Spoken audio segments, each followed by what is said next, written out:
প্রথমবার ব্যর্থ হলেও সম্ভাবনা যাচাই করে স্টার্টআপে ফের অর্থায়নের আশ্বাস প্রধানমন্ত্রী তারেক রহমানের। ঢাকা বিশ্ববিদ্যালয়ে তরুণদের সাথে মতবিনিময়। শেখ হাসিনার ফেরা নিয়ে চাপে নেই সরকার, বললেন তথ্য উপদেষ্টা। বাধা নেই ন্যায় বিচার পেতে, তবে দেশবাসী চায় সর্বোচ্চ শাস্তি মৃত্যুদণ্ড। পৃথিবীর শ্রেষ্ঠতম লয়ার তিনি আনুন, তিনি তাকে ডিফেন্ড করার চেষ্টা করুন। ওখানে অবজারভার রাখা যায়, ওখানে ভিডিও ক্যামেরা রাখা যায়, এতটাই আধুনিক করা হয়েছে। বন্যার পানি নামতে শুরু করায় বেরিয়ে আসছে ক্ষয়ক্ষতির চিত্র। বিপদসীমার নিচ দিয়ে বইছে অধিকাংশ নদ নদীর পানি। ত্রাণ ও পুনর্বাসনে তৎপর সংশ্লিষ্ট দপ্তরগুলো।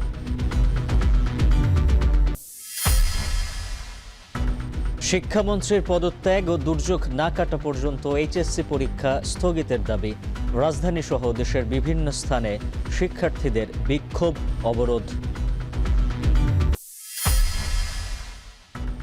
রপ্তানি বাড়াতে তৈরি পোশাকে ৫% নগদ সহায়তা শুভঙ্করের ফাঁকি, বলছেন ব্যবসায়ীরা। দীর্ঘমেয়াদে প্রণোদনা না দিতে পরামর্শ অর্থনীতিবিদদের।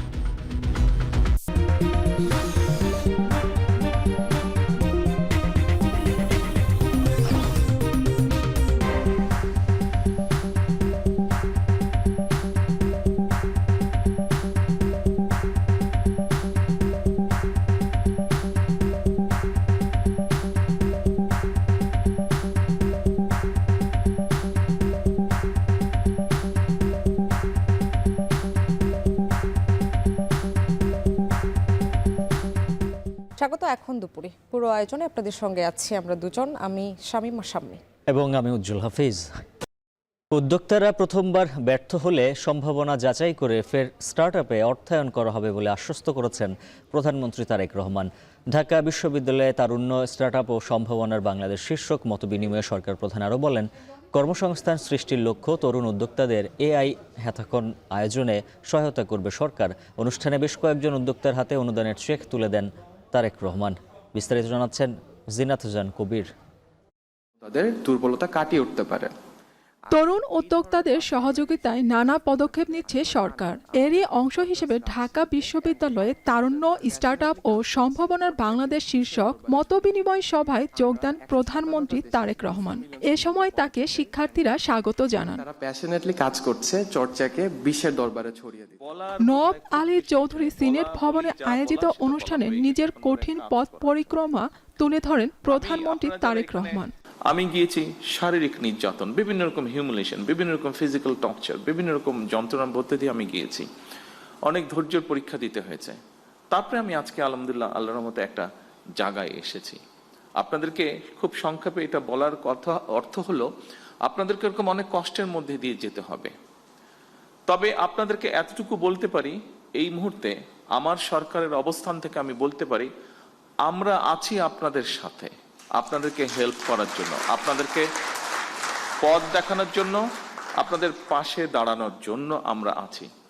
প্রধানমন্ত্রী বলেন, তরুণদের উদ্ভাবনী চিন্তা ও সৃজনশীলতাকে উন্নয়নের মূলধারায় আনার জন্য এআই হ্যাকাথন আয়োজনে সরকার সহায়তা করবে।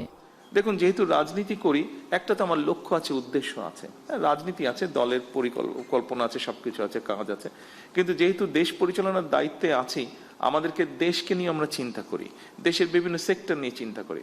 আজকে যখন আপনাদেরকে দেখলাম এবং ওই দিন ওই দুটো ইভেন্টে ওই বাচ্চাগুলোকে দেখেছি, আজকে আমার কাছে মনে হচ্ছে এই যে আমরা রাত দিন পরিশ্রম করছি, চেষ্টা করছি একটু চেঞ্জ করার জন্য, আমার মনে হলো যে হ্যাঁ, আমরা কিছু সংখ্যক মানুষের হাতে দিয়ে যেতে পারবো, যারা আমরা যেখানে ছেড়ে যাব সেখান থেকে তারা দেশটাকে এগিয়ে নিয়ে যেতে পারবে। মতবিনিময়ে তরুণদের প্রশ্নের উত্তর দেন তারেক রহমান। বলেন, রাত দিন কঠোর পরিশ্রম করলে দেশ এগিয়ে যাবে। একই সাথে কোনো উদ্যোক্তা প্রথমবার ব্যর্থ হলে সম্ভাবনা যাচাই করে দ্বিতীয়বারও অর্থায়নের আশ্বাস দেন সরকার প্রধান। যতটুকু পারবো সর্বোচ্চ শক্তি দিয়ে আমরা আপনাদের পাশে থাকার চেষ্টা করব আমরা ইনশাল্লাহ। এই জন্য আমি এই কথাটা বলছি, কারণ আপনাদেরকে এগিয়ে আসতে হবে। আরও বলেন, স্টার্ট আপের মাধ্যমে উদ্যোক্তা উন্নয়ন কার্যক্রমে সমন্বয় বাড়বে এবং দেশে আরও কার্যকর স্টার্ট আপ ইকোসিস্টেম গড়ে উঠবে। একই সঙ্গে হাজার হাজার তরুণের কর্মসংস্থান সৃষ্টি হবে। অনুষ্ঠানে উদ্যোক্তাদের হাতে অনুদানের চেক তুলে দেন প্রধানমন্ত্রী। প্ল্যাটফর্ম যা শিক্ষা প্রতিষ্ঠানের মূল্যায়ন। জিনাত জাহান কবির, এখন ঢাকা। শেখ হাসিনার দেশে ফেরা নিয়ে সরকার কোনো চাপে নেই, বরং দেশে ফিরতে চাইলে সাহায্য করবে সরকার। নিশ্চিত করা হবে ন্যায় বিচার। সকালে সচিবালয়ে নিয়মিত ব্রিফিংয়ে এসব কথা বলেন উপদেষ্টা ডাক্তার জাহিদুর রহমান।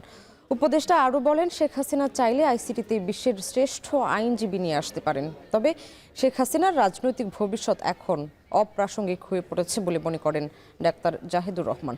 বিস্তারিত জানাচ্ছেন হাসিব বিল্লাহ। ঠিক 2 বছর আগে কোটা সংস্কারের দাবিতে রাজপথে নামে শিক্ষার্থীরা। তবে আন্দোলনরত শিক্ষার্থীদের দমাতে মারণাস্ত্র ব্যবহার করে আইনশৃঙ্খলা বাহিনী।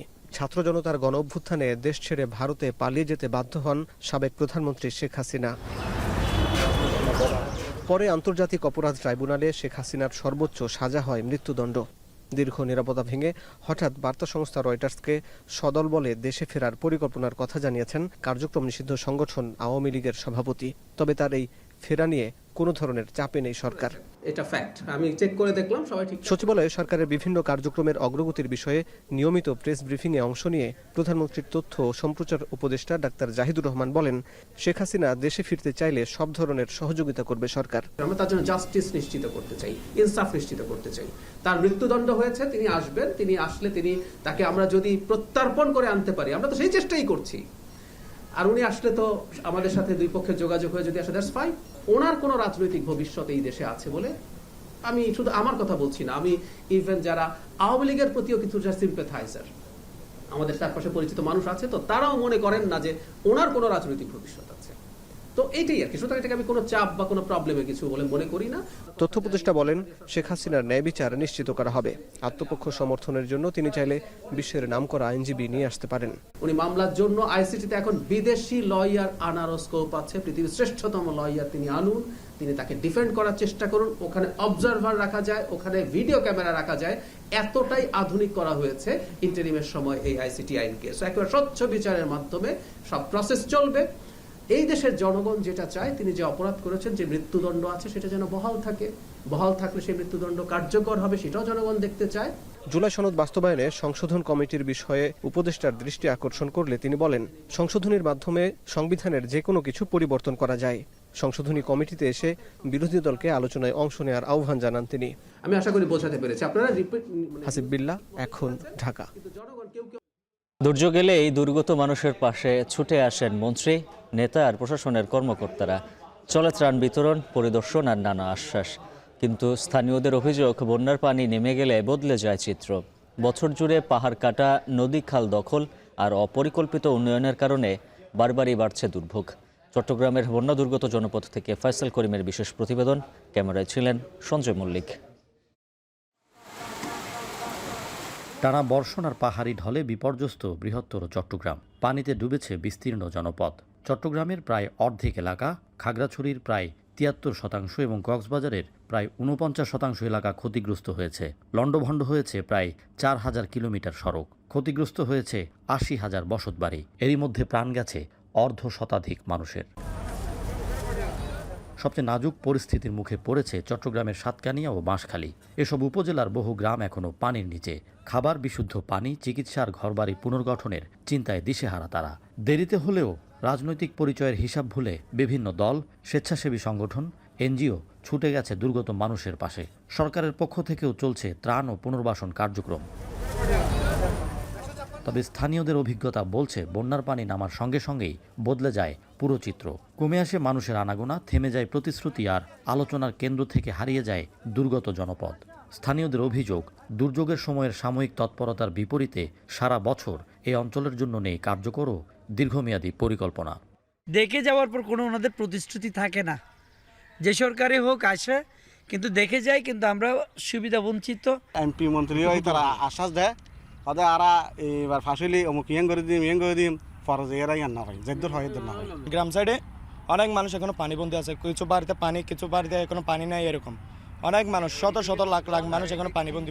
শঙ্খ, মাতামুহুরী ও বাঁকখালী নদীতে অব্যাহত বালু উত্তোলন, পাহাড় ধ্বংস আর অপরিকল্পিত উন্নয়ন প্রকৃতির স্বাভাবিক ভারসাম্য নষ্ট করছে বলেও অভিযোগ স্থানীয়দের। অন্যদিকে বছরের পর বছর আটকে থাকা উন্নয়ন প্রকল্প ও দুর্যোগ মোকাবেলার দীর্ঘমেয়াদী উদ্যোগ নিয়েও নেই দৃশ্যমান অগ্রগতি। আমাদের রেকর্ড সংখ্যক বৃষ্টিপাত হয়, সেইখানে দ্রুততার সঙ্গে যেন সেই পানিটা নিষ্কাশন হয়, সেই বিষয়টাই মাথায় রেখেই উনি কিন্তু এই প্রজেক্টটা এটা এমইউ করে আমরা এখানে সিটি কর্পোরেশনকে আমরা সেখানে হস্তান্তর করব। আমার এই প্রজেক্টটা যখন আমরা পরিপূর্ণভাবে চালু করব, দেখবেন যে একদম আমরা 100% নিশ্চিত থাকেন জলাবদ্ধতা এই আমাদের চট্টগ্রাম শহরে থাকবে না। দুর্যোগের এই কটা দিন দুর্গম এই অঞ্চল যেভাবে সবার মনোযোগ কাড়ে, রাজনৈতিক নেতৃবৃন্দ থেকে শুরু করে প্রশাসন ও সর্বমহলের তোড়জোড় চোখে পড়ে, বছরের বাকি সময়টা ঠিক যেন তার উল্টো চিত্র। স্থানীয়দের আক্ষেপ, পানি নেমে যাওয়ার পরপরই ফিকে হয় ক্যামেরার আলো, ম্লান হয় আন্তরিকতা ও মানবিকতার যত গল্প।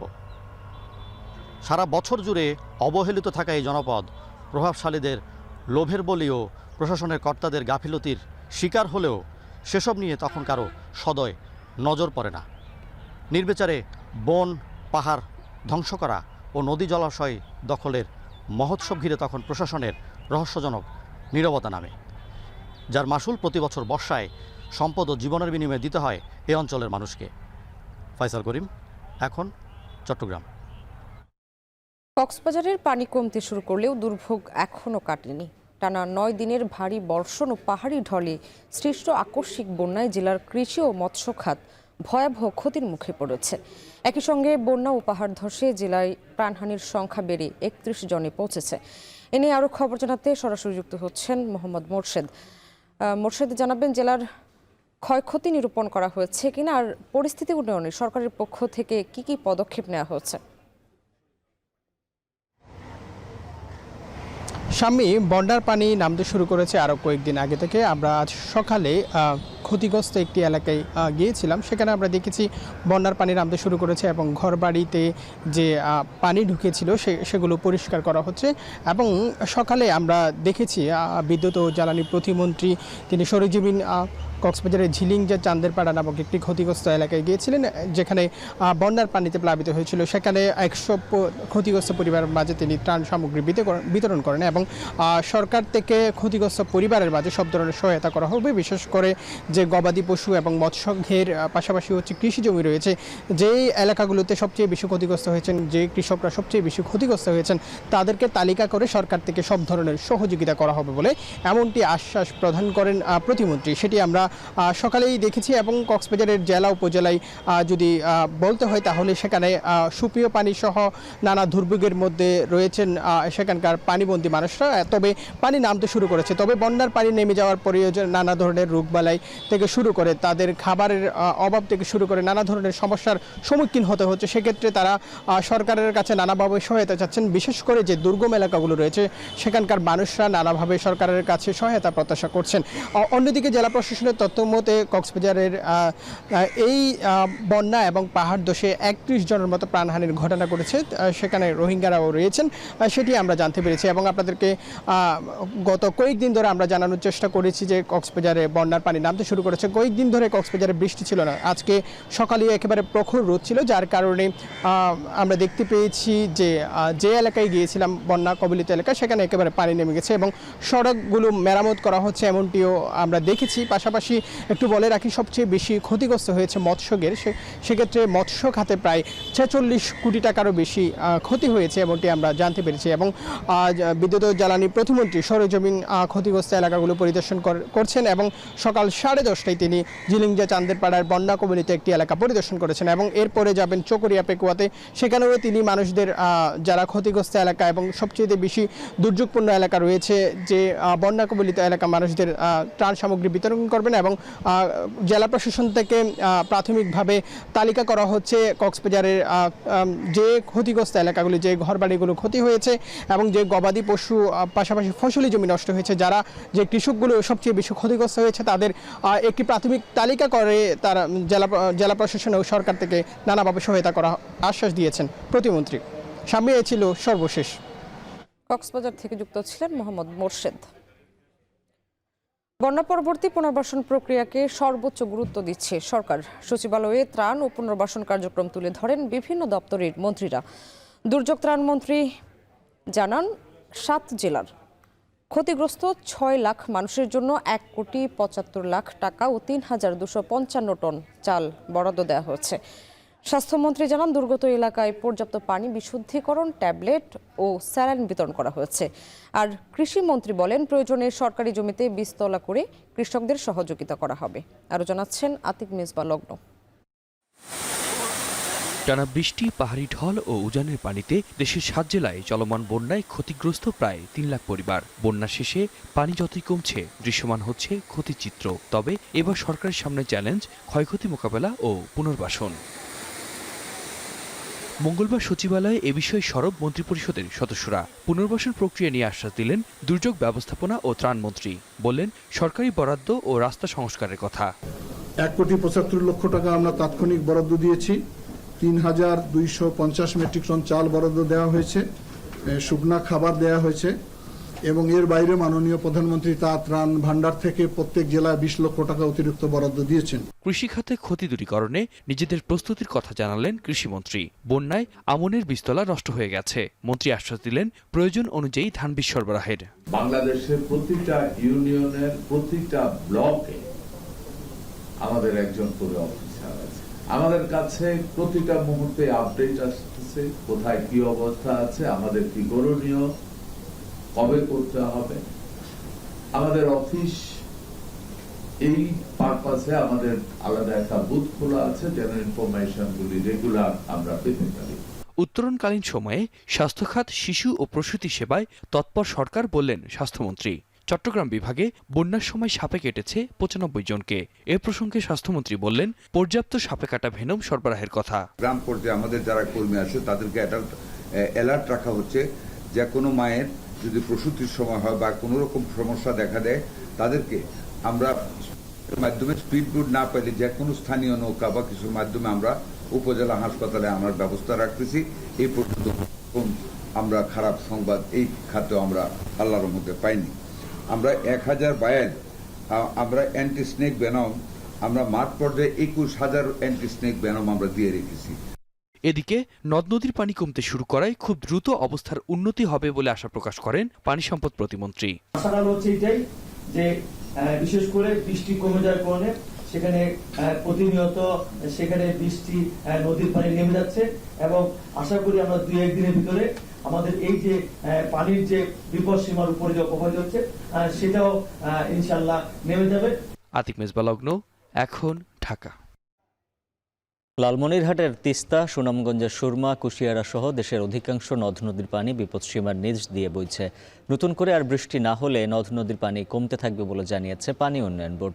এদিকে উজানের ঢল ও বৃষ্টিতে বেড়েছে কয়েকটি নদ নদীর পানি, ফলে তলিয়েছে কিছু জনপদ। এছাড়া ভাঙন দেখা দিয়েছে নদী তীরবর্তী কয়েকটি এলাকায়। বিস্তারিত থাকছে প্রতিবেদনে। উজান থেকে নেমে আসা পাহাড়ি ঢলের প্রভাবে ফেনীর মুহুরী নদীর পানি গতকাল হঠাৎ করে বৃদ্ধি পেল সকাল থেকে ধীরে ধীরে কমতে শুরু করে। তবে পানি কমলেও তলিয়েছে ফুলগাজী উপজেলার কয়েকটি নিম্নাঞ্চল। নদীর পার উপচিয়ে লোকালয়ে ঢুকছে পানি। উপজেলার দক্ষিণ দৌলতপুর, বসন্তপুর ও মণিপুর এলাকার কিছু বাড়ি ঘরে ও কৃষিজমিতে পানি ওঠে। এতে পানিবন্দী রয়েছে প্রায় শতাধিক পরিবার। গরু, ছাগল, হাঁস, মোরগ নিয়ে বহুত কষ্ট করতেছি। অনেক বৃষ্টি পানির কারণে মরি নদীর আমাদের স্কুলের বাচ্চাদের অনেক ক্ষয়ক্ষতি হচ্ছে, স্কুলে ঠিক মতো পাঠাতে পারছি না। এখানে বৃষ্টি হলে পানি আমরা রান্না বান্না অনেক কষ্ট আছি। নিজেরা রাস্তা বান্ধায় রান্না হলো প্রবাসে আছে এগুলো টেঙা উঠাই, তারপর রাস্তা ভাঙি গেলে বান্ধি। বন্যা নিয়ন্ত্রণ বাঁধের নড়বড়ে অবস্থার কারণে স্থানীয়দের মধ্যে বাড়ছে উদ্বেগ। যদিও পানি উন্নয়ন বোর্ড বলছে আজকের মধ্যেই উন্নতি হবে পরিস্থিতির।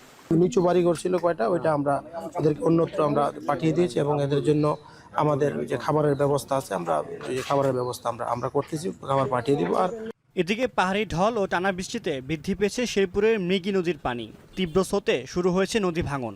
ইতিমধ্যে নদী গর্ভে বিলীন হয়েছে বসতভিটা ও ফসলি জমি। আতঙ্কে দিন কাটাচ্ছেন শেরপুর পৌরসভার 6 নম্বর ওয়ার্ডের বাসিন্দারা। দ্রুত নদী ভাঙন রোধে কার্যকর ব্যবস্থা গ্রহণের দাবি তাদের। মিরকি নদীর কাছে বাড়ি, আমাদের বাড়ি ঘর সব ভাঙ্গে গেছে। আমাদের একটাই ঘর, আমরা দিন আনি দিন আমরা পানির সাথে যুদ্ধ করে আমাদের জীবনযাপন করি, কিন্তু অনিয়ম বৃষ্টির কারণে আমাদের আমন ধানের বীজ গুলা সব কিছু তলায় গেছে। অন্যদিকে বৃষ্টি ও উজানের ঢলে রাতে তিস্তা নদীর পানি বিপদসীমার উপর দিয়ে বইলেও সকাল হতেই তা কমতে শুরু করে। বেলা 12টায় তিস্তা নদীর পানি নেমে আসে বিপদসীমার নিচে। আমাদের এখানে বর্তমানে তেমন কোনো বন্যা পরিস্থিতি নেই। এটা তিস্তা নদীর একটা স্বাভাবিক প্রক্রিয়া। উজানে বৃষ্টি হলেই তিস্তা নদীর পানি উজান থেকে নেমে আসবে এবং সেটা স্বাভাবিকভাবেই তিস্তার মাধ্যমে প্রবাহ হয়ে ব্রহ্মপুত্রের মাধ্যমে সমুদ্রে চলে যাবে। এছাড়া বৃষ্টি না হওয়ায় সুনামগঞ্জের সুরমা, কুশিয়ারা ও জাদুকাটা সহ অন্যান্য নদ নদীর পানি হ্রাস পেয়েছে। আনোয়ারপুর ও বিশ্বম্বরপুর উপজেলার বিভিন্ন সড়ক থেকে পানি নেমে যাওয়ায় স্বাভাবিক হয়েছে যান চলাচল। সাদ ইসলাম শামস, এখন। আগামী 3 দিন ভারী বর্ষণের শঙ্কা নেই বলে জানিয়েছে আবহাওয়া অধিদপ্তর। তবে রাজশাহী, রংপুর, ময়মনসিংহ ও সিলেট বিভাগের কিছু কিছু এলাকায় বজ্রসহ বৃষ্টি হতে পারে। আগামী দিনের বিশেষ করে আজকে 14, 15, 16 এই 3 দিনের মোটামুটি আবহাওয়া একই রকম থাকার সম্ভাবনা আছে। দেশের উত্তরাঞ্চলে বিশেষ করে রংপুর, রাজশাহী, ময়মনসিংহ এবং সিলেট বিভাগের অনেক জায়গায়, খুলনা, বরিশাল, ঢাকা এবং চট্টগ্রাম বিভাগের কিছু কিছু জায়গায় বৃষ্টি অথবা বজ্রসহ বৃষ্টিপাতের সম্ভাবনা আছে। এই মাসে আর একটা লঘুচাপ হওয়ার সম্ভাবনা আছে, তবে সেটা তুলনামূলকভাবে দুর্বল। টানা বৃষ্টির পর রাজধানীর প্রধান সড়কগুলো থেকে পানি নেমে গেলেও অলিগলিতে থেকে এখনও পানি পুরোপুরি সরেনি। এতে চরম ভোগান্তি পোহাতে হচ্ছে স্থানীয়দের। এ নিয়ে আরও বিস্তারিত জানাতে বংশাল থেকে যুক্ত আছেন সহকর্মী রাজীব হোসেন। রাজীব, জানাবেন দলবদ্ধতা নিয়ে ভুক্তভোগীরা কি বলছেন, আর পানি অপসারণে সিটি কর্পোরেশন কোনো উদ্যোগ নিয়েছে কিনা?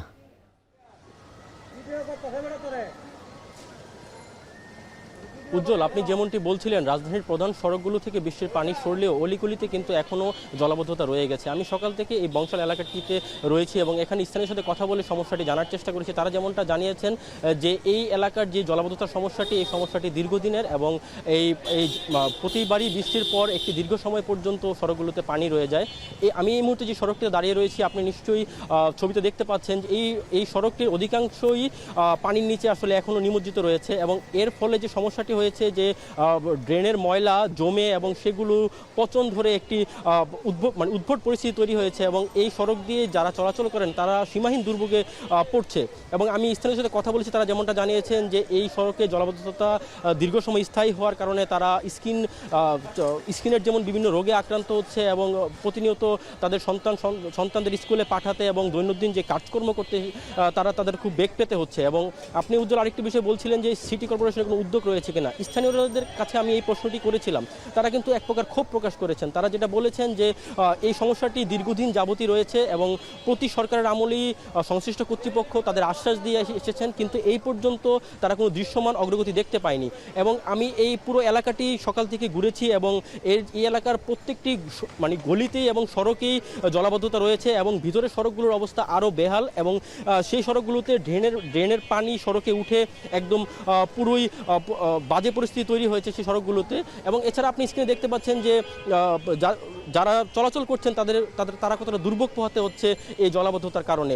আর উজ্জ্বল, আপনি জানেন যে আবহাওয়া অফিস যদিও জানিয়েছে যে আগামী 3 দিন বৃষ্টিপাতের তেমন সম্ভাবনা নেই, কিন্তু এরপরে কিন্তু বৃষ্টিপাত হতে পারে এবং এখানকার যারা স্থানীয়রা রয়েছেন তারাও আশঙ্কা করছেন যে পরবর্তীতে বৃষ্টি হলে তারা আরও সীমাহীন দুর্ভোগে পড়বেন। এবং তারা যেটা বলছেন যে এই সমস্যা থেকে উত্তরণের কোনো কার্যকর পদক্ষেপ সংশ্লিষ্ট কর্তৃপক্ষকে নিতে তারা দেখছেন না এবং তারা আশাও করছেন না। তারা যেমনটা বলছেন যে সরকার এই বিষয়টি সমাধানে পদক্ষেপ নিতে পারে, কিন্তু এখন পর্যন্ত তারা কোনো দৃশ্যমান আশ্বাস পেলেও কোনো দৃশ্যমান অগ্রগতি দেখতে পায়নি।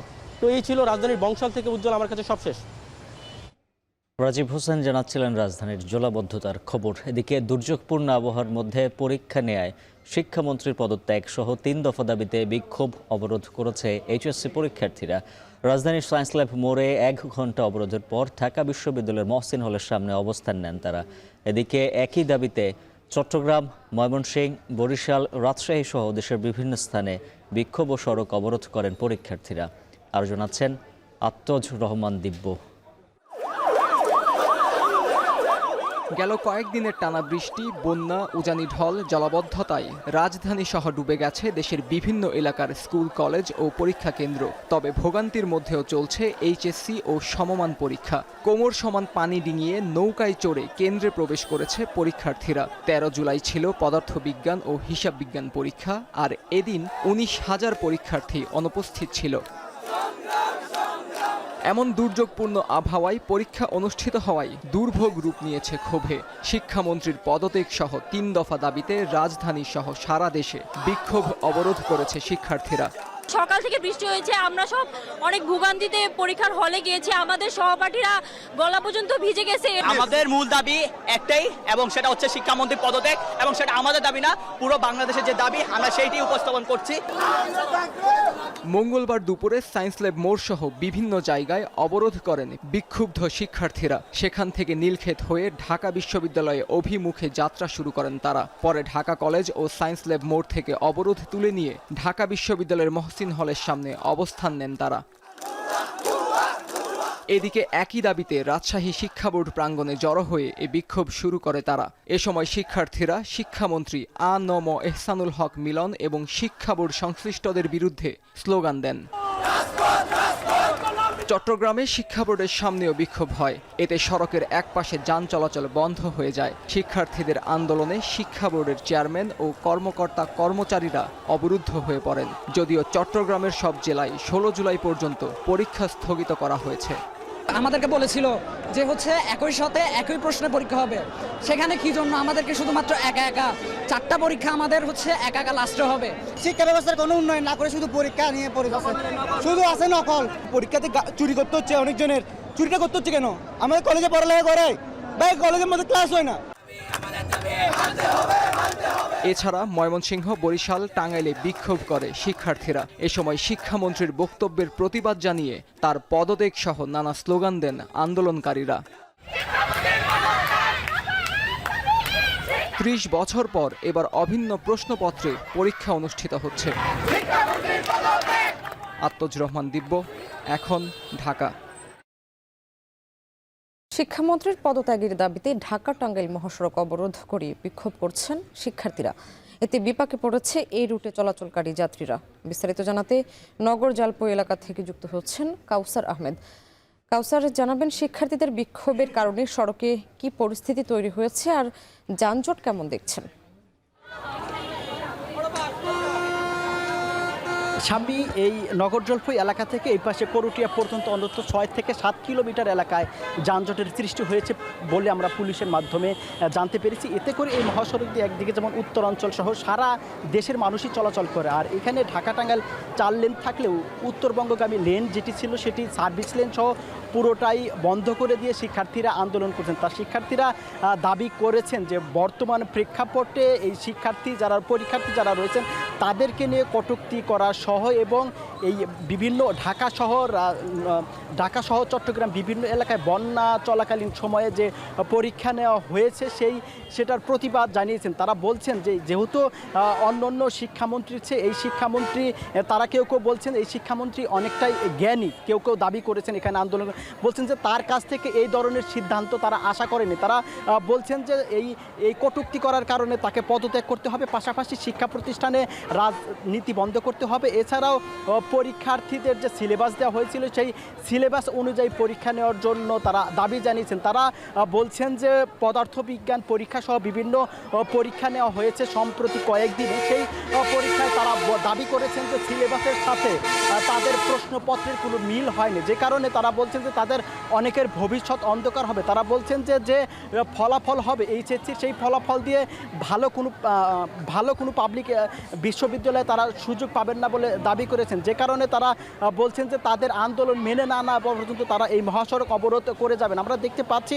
যে পেছনে শিক্ষার্থীরা প্রধানমন্ত্রী বরাবর মাধ্যমে জেলা প্রশাসক দিয়ে তারা একটি আবেদন লিখছেন, লিখিত আবেদন। তারা বলছেন যে সেটি যদি জেলা প্রশাসন এবং জেলা প্রশাসনের কোনো প্রতিনিধি এখানে আসেন তাদের মাধ্যমে সেই স্মারকলিপিটি তারা জমা দিবেন। আমরা দেখতে পেয়েছি যে এখানে সদর থানার ওসি, সদর উপজেলা নির্বাহী কর্মকর্তা সহ বৈষম্য বিরোধী আন্দোলনের যারা নেতৃত্ব দিয়েছেন তাদের কেউ এখানে উপস্থিত হয়ে শিক্ষার্থীদের অবরোধ ছেড়ে দিতে বলা হয়েছে। আর এতে করে যে মানুষ ঘরমুখ মানুষ কেউ কর্মস্থলে ফিরছে, এতে করে প্রচণ্ড রোদ ভ্যাপসা গরমে প্রচুর কষ্ট পোহাতে হচ্ছে। তো এই ছিল আমার কাছে ঢাকা টাঙ্গাইল মহাসড়কে অবরোধ ও ভোগান্তির সর্বশেষ তথ্য।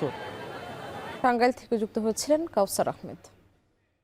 প্রধানমন্ত্রীর সময় পাওয়া সাপেক্ষে 5 আগস্টের মধ্যেই জুলাই স্মৃতি জাদুঘর আনুষ্ঠানিকভাবে উদ্বোধন করা হবে বলে জানিয়েছেন সংস্কৃতি মন্ত্রী নিতাই রায়চৌধুরী। দুপুরে সচিবালয়ে সংস্কৃতি মন্ত্রণালয়ে আয়োজিত সংবাদ সম্মেলনে একথা বলেন তিনি।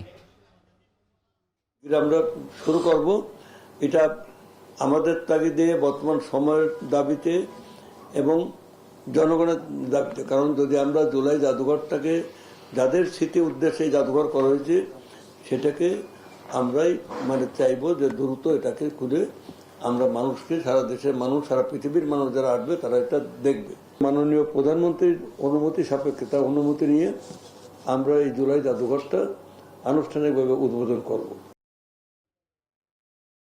জুলাই মানবতা বিরোধী অপরাধের মামলায় সাবেক স্বরাষ্ট্র সচিব জাহাঙ্গীর আলম এবং সাবেক যুগ্ম সচিব ধনঞ্জয় কুমার দাসের বিরুদ্ধে তদন্ত শেষ হয়েছে। ট্রাইব্যুনালের প্রসিকিউশন জানিয়েছে যাচাই বাছাই শেষে দ্রুতই আনুষ্ঠানিক অভিযোগ ট্রাইব্যুনালে দাখিল করা হবে। তাদের বিরুদ্ধে জুলাই আন্দোলন চলাকালে সুপিরিয়র কমান্ড রেসপন্সিবিলিটির অভিযোগ আনা হয়েছে। প্রসিকিউশন বলছে জুলাই হত্যাকাণ্ডে উস্কানি, নির্দেশ ও অপরাধের ষড়যন্ত্রে জড়িত থাকার সুনির্দিষ্ট অভিযোগ রয়েছে তাদের বিরুদ্ধে।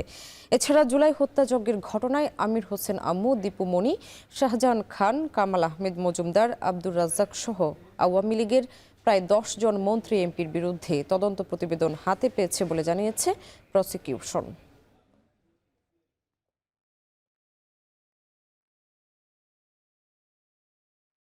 সিলেটের এমসি কলেজে 2020 সালে স্বামীকে আটকে রেখে এক তরুণীকে সংঘবদ্ধ ধর্ষণের বহুল আলোচিত মামলার রায় দিয়েছেন আদালত। রায়ে এক আসামিকে মৃত্যুদণ্ড, 3 জনকে যাবজ্জীবন কারাদণ্ড দেওয়া হয়। একই সঙ্গে 4 আসামিকে অভিযোগ প্রমাণিত না হওয়ায় খালাস দেওয়া হয়েছে। মামলাটি দেশজুড়ে ব্যাপক আলোড়ন সৃষ্টি করেছিল। তদন্ত দীর্ঘ বিচার প্রক্রিয়া শেষে আদালত আজ এই রায় ঘোষণা করেন।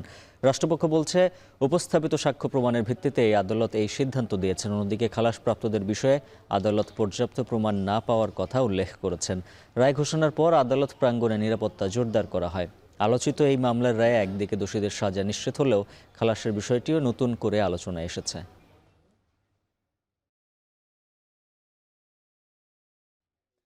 ব্যবসায়ীদের দাবির মুখে অবশেষে সিদ্ধান্ত পরিবর্তন করল কেন্দ্রীয় ব্যাংক। পোশাক খাতে নগদ সহায়তা 1.5% থেকে বাড়িয়ে নির্ধারণ করা হয়েছে 5%। বাংলাদেশ ব্যাংক বলছে রপ্তানি বাড়াতে নেওয়া হয়েছে এমন সিদ্ধান্ত, তবে একে শুভঙ্করের ফাঁকি বলছেন খাত সংশ্লিষ্টরা। আর অর্থনীতি বিশেষজ্ঞরা বলছেন দীর্ঘমেয়াদী প্রণোদনা অর্থনীতির জন্য বয়ে আনবে না ভালো কোনো ফলাফল। আরও জানাচ্ছেন নাইম কামাল।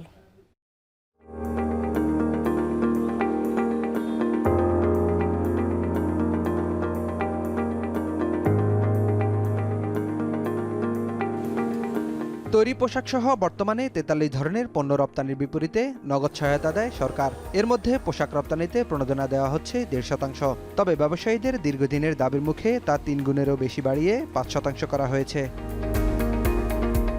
রোববার বাংলাদেশ ব্যাংক থেকে জারি করা এক সার্কুলারে এমন সিদ্ধান্তের কথা জানানো হয়। তথ্য বলছে দেশীয় বস্ত্রে বিকল্প নগদ সহায়তার বাইরে ইউরো অঞ্চলে বস্ত্র রপ্তানিতে অতিরিক্ত বিশেষ সহায়তা 0.50% এবং নিট, ওভেন ও সোয়েটার সহ তৈরি পোশাকের সব ক্ষুদ্র ও মাঝারি শিল্পে অতিরিক্ত 3% বহাল থাকছে। এছাড়া অন্যান্য খাতে প্রণোদনার হার একই থাকছে। ব্যাংক খাতের এই নিয়ন্ত্রক সংস্থা বলছে রপ্তানিমুখী এ খাতে স্বস্তি ফেরাতে নেওয়া হয়েছে এমন সিদ্ধান্ত। যদি লোকাল বাজার থেকেই সুতা অথবা বস্ত্র সংগ্রহ করেন এবং সেটা রপ্তানি হয়ে থাকে পরবর্তী ধাপ অতিক্রম করে, তবে তার বিপরীতে বিদ্যমান যে ক্যাশ ইনসেন্টিভের হার 1.5% ছিল সেটা বৃদ্ধি করে 5% উন্নীত করা হয়েছে। আশা করি আমাদের এটার ফলে আমাদের একেবারে স্পিনিং থেকে শুরু করে গার্মেন্টস পর্যন্ত প্রতিটি সেক্টরই উপকৃত হবে। তবে 3 গুণের বেশি প্রণোদনাতেও সন্তুষ্ট নয় খাত সংশ্লিষ্টরা। তারা বলছেন কাগজে কলমে 5% বলা হলেও এর আড়ালে রয়েছে শুভঙ্করের ফাঁকি। বেশি দামে লোকাল সুতা কেনার কারণে আমরা আসলে এই টাকাটা সরকার আমাদেরকে ইনডাইরেক্টলি ভর্তুকি দেয়। ভর্তুকির আসলে টেক্সটাইল যারা নাকি সুতা উৎপাদন করে তাদেরকে দেওয়া হয়। কিন্তু স্পিনিং গুলা এই সার্কুলার আসার সাথে সাথেই 10 থেকে 15% সুতার দাম বাড়ায় ফেলছে। ফলে ছোট এবং মাঝারি গার্মেন্টস গুলো আসলে এই সার্কুলারের কারণে উল্টো ক্ষতিগ্রস্ত হতে যাচ্ছে। ম্যাক্সিমাম ক্যালকুলেশন আগে হতো যে 80 টাকা পর্যন্ত আমার কাপড়ের দাম হিসাব করতে পারতাম বা এরকম লাগতো আমাদের। এখন 80 টাকা লাগলো আমাকে ইনসেন্টিভ দিতে হবে 70 টাকার উপরে। ফলে আগে ছিল 80 টাকার 5%, এখন এগুলো 70 টাকার 5%। তবে অর্ধ শতাব্দী ধরে চলতে থাকা রপ্তানির এই খাত কেন নিজেদের পায়ে দাঁড়াতে পারছে না সেই প্রশ্ন তুলে অর্থনীতিবিদরা বলছেন, এভাবে প্রণোদনা অব্যাহত রাখা অর্থনীতির জন্য সুখকর নয়। স্বল্প সময়ে হয়তো কিছুটা সুফল দিতে পারে, কিন্তু যদি আমরা একটা যেটাকে আমরা বলতে পারি যে সাস্টেইনেবল একটা যদি সুফল পেতে চাই, টেকসই সুফল যদি হয়, তাহলে কিন্তু তৈরি পোশাক খাতটাকে আমাদের নিজস্ব তাদের যে উৎপাদনশীলতা সক্ষমতা এইটাকে বৃদ্ধি করার কিন্তু কোনো বিকল্প নাই। তা না হলে শুধুমাত্র পণ্য প্যাকেজ বাড়িয়ে আপনি এটা ধরে রাখতে পারবেন না। ব্যবসায়ীদের সংকট কাটাতে সাময়িক প্রণোদনা দেওয়া যেতে পারে, তবে তা যেন দীর্ঘদিন অব্যাহত না থাকে সে বিষয়ে নজর দেওয়া জরুরি বলে মনে করছেন বিশেষজ্ঞরা। নাইম কামাল, এখন, ঢাকা। এবার নেপালে নিজেদের সরকারের বিরুদ্ধে আন্দোলনে নেমেছে জেনজিরা। এক তরুণের আত্মহত্যা ও নেতাদের ধরপাকড় ঘিরে প্রধানমন্ত্রী বালেন্দ্র শাহর পদত্যাগের দাবিতে রাস্তায় নেমেছে তরুণ প্রজন্ম। দুই আন্দোলনকারীর মৃত্যু ঘুরে বিক্ষোভে রূপ নিয়েছে সহিংসতায়। বস্তিবাসীদের পুনর্বাসন ঘিরে সরকারের অব্যবস্থাপনা নিয়ে ক্ষোভ জানিয়েছেন আন্দোলনকারীরা। আইন শৃঙ্খলা বাহিনী বলছে, সামাজিক যোগাযোগ মাধ্যমে বিভিন্ন আপত্তিকর পোস্টের জেরে আইনি পদক্ষেপ নেওয়া হয়েছে। বিস্তারিত জানাচ্ছেন তানভীর জনি। গেল সপ্তাহে অবৈধ পার্কিংয়ের অভিযোগে রাইড শেয়ারিং চালক গণেশ নেপালির মোটরসাইকেল আটক করে 1000 রুপি জরিমানা করে কাঠমান্ডু পুলিশ। প্রত্যক্ষদর্শীরা জানান, এই নিয়ে পুলিশের সঙ্গে বাকবিতণ্ডায় জড়ায় ওই চালক। এক পর্যায়ে নিজের মোটরসাইকেল থেকে পেট্রোল ঢেলে গায়ে আগুন ধরিয়ে দেন তিনি। গুরুতর দগ্ধ অবস্থায় হাসপাতালে নিলে মৃত্যু হয় চালকের। মর্মান্তিক এই ঘটনার পর নেপাল সরকার ও প্রশাসনের বিরুদ্ধে ক্ষোভে ফুঁসে ওঠে তরুণ প্রজন্ম। এছাড়াও 3 দিনে 3 যুবক শরীরে আগুন দিয়ে আত্মহত্যির চেষ্টার পর 2 জন মারা যান। রোববার কাঠমান্ডুতে সচিবালয়ের সামনে দরিদ্রদের উপর অত্যাচার বন্ধ এবং মানবাধিকার রক্ষার দাবিতে স্লোগান ও প্ল্যাকার্ড হাতে হাজির হন আন্দোলনকারীরা। এর আগে গেল শনিবার বন্যা কবলিত বস্তিবাসীদের প্রতি সংহতি জানাতে একটি হোল্ডিং সেন্টারে গেলে জেনজি আন্দোলনের সক্রিয় কর্মী, সাংবাদিক ও মানবাধিকার কর্মীদের আটক করে পুলিশ। বস্তিবাসীদের মর্যাদাপূর্ণ পুনর্বাসনের দাবি জানিয়ে সরকারের অব্যবস্থাপনাকে দায়ী করেন তারা। এদিকে জেনজিদের হয়ে বিক্ষোভের ডাক দেয়ায় কোশি প্রদেশ থেকে গ্রেপ্তার করা হয় 26 জনকে। জেনজিদের এই প্রতিবাদ প্রধানমন্ত্রী বালেন্দ্র শাহর জন্য কঠিন চ্যালেঞ্জ হয়ে দাঁড়িয়েছে। মাত্র কয়েক মাস আগেই এই তরুণ প্রজন্মের বিপুল সমর্থন নিয়ে সরকার গঠন করেন র্যাপার থেকে রাজনীতিতে আসা বালেন্দ্র শাহ। মাত্র 35 বছর বয়সে নেপালের প্রধানমন্ত্রীর দায়িত্ব নেন। টাইম ম্যাগাজিনের 2023 সালের সেরা 100 উদীয়মান নেতার একজন ছিলেন বালেন্দ্র শাহ। 2022 সালে বালেন্দ্র শাহ মেয়র নির্বাচিত হওয়ার পর বদলে যায় কাঠমান্ডুর চিত্র। শহরের পরিচ্ছন্নতা, ঐতিহ্য সংরক্ষণ ও দুর্নীতি বিরোধী অভিযানের মাধ্যমে বেশ সুনাম কুড়িয়েছিলেন তিনি। তানভীর জনি, এখন, বিশ্ব। টানা তৃতীয় দিনের মতো ইরানে হামলা অব্যাহত রেখেছে যুক্তরাষ্ট্র। দেশটির কিশদ্বীপ, জামদ্বীপ, কেশমদ্বীপ, বুশের ও বন্দর আব্বাসে একাধিক হামলা করেছে মার্কিন বাহিনী। জবাবে কুয়েতের মার্কিন ঘাঁটিতে পাল্টা হামলা চালিয়েছে তেহরান। এদিকে হরমুজ প্রণালীতে আমিরাতের পতাকাবাহী 2টি তেলের ট্যাঙ্কারে ইরানের ক্ষেপণাস্ত্র হামলায় নিহত হয়েছে এক ভারতীয় নাবিক। আহত হয়েছেন আরও 6 জন। আগামী কয়েক ঘন্টার মধ্যে ইরানে পুনরায় নৌ অবরোধ চালুর ঘোষণা দিয়েছেন মার্কিন প্রেসিডেন্ট ডোনাল্ড ট্রাম্প। এর মধ্য দিয়ে হরমুজ প্রণালী দখল করে 20% টোল আদায় করা হবে বলেও জানান তিনি। এই পরিস্থিতিতে বিশ্ববাজারে অপরিশোধিত জ্বালানি তেল ব্রেন্ট ক্রুডের দর 2% বেড়ে ব্যারেল প্রতি বিক্রি হচ্ছে প্রায় $85।